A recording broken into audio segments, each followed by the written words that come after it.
What's going on, guys? Welcome to today's video. Got some footage from day 3, which was squats, bench, close grip bench press, glute ham raise, and then bent over rows. So I had 5 sets of 6 on squats with 534 pounds or 242.5 kilograms. I then had 5 sets by 5 on close grip bench with 135 kilograms or 297 pounds. I had glute ham raise where I did 4 sets of 11, which is body weight, and then I had bent over rows where I did 4 sets of 5 reps with 125 kilos, and you hold it for a pause at the peak of the contraction. Now, this was a good workout.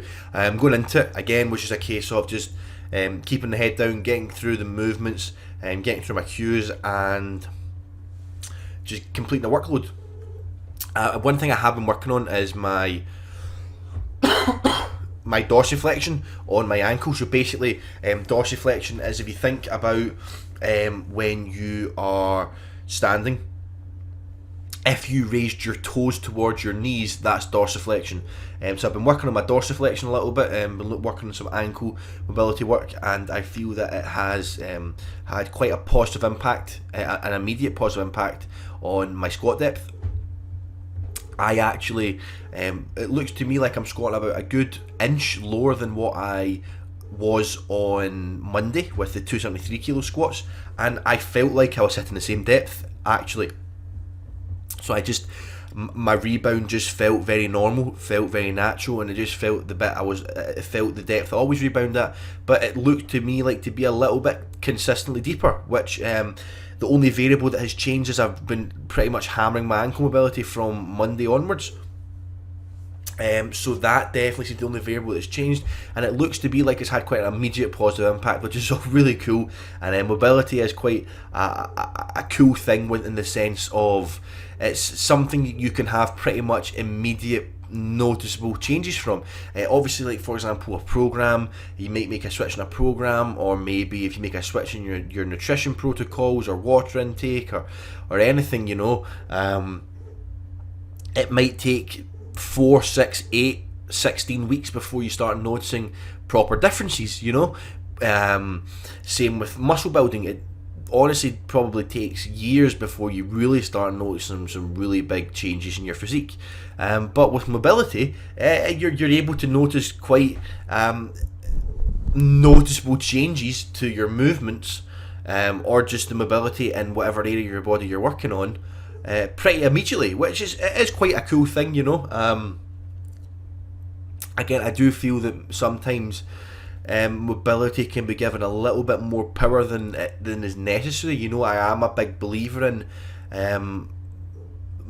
the mobility of an athlete is completely dependent on that athlete's needs. A powerlifter's shoulders need to be mobile enough for you to have a proper bar position on squats, pain free. You need to be able to safely and efficiently be able to touch your chest on bench press. You should be able to safely and efficiently perform an overhead press, and if you can do those 3 things, you've safely, efficiently and pain free, you've got more than enough mobility. Having any more mobility is not going to be beneficial to you in any way, shape or form, in my opinion, if you purely are just concerned about being a powerlifter. Any more mobility than that, you just start to give up some stability, so I don't see the need for it. Whereas an Olympic weightlifter needs a lot more mobility than a powerlifter does.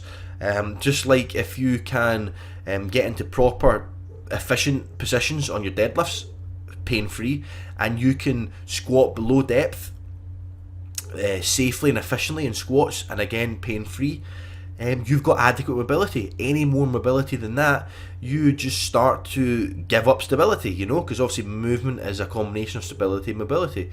I do believe that sometimes mobility is maybe overplayed a little bit.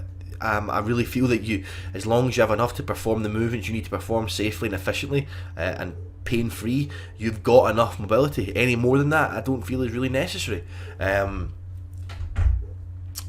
But I do feel that ankle mobility was something that I definitely maybe lacked a little bit, and obviously because I squat on flats as well, I don't squat on heels. It's good to keep that in check, and it looks to be like it's had an immediate positive impact, so that is something I'll be looking to continue to not really improve on now, just looking to maintain that current mobility in my ankles.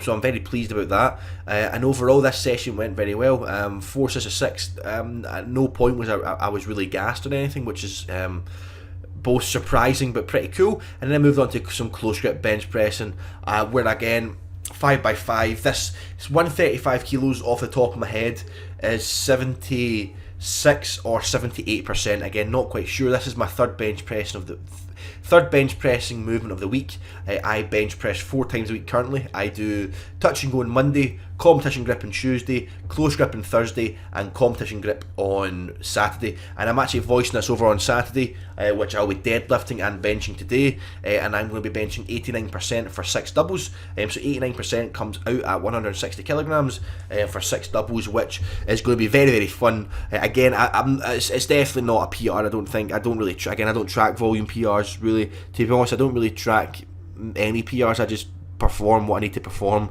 It's on the program, and I hit my PRs on the day of the competition. I track 1 arm PRs. Any other than that, I tend to just try and look at YouTube to maybe see. But yeah, was pleased with how this went. Was feeling strong, feeling good, and all in all, everything's going to plan.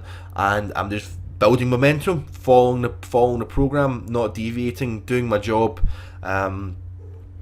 Trying to take care of every aspect I can outside the gym, that's going to help me inside the gym. So thanks for watching, guys. Hope you have a great weekend, and I'll speak to all of you soon.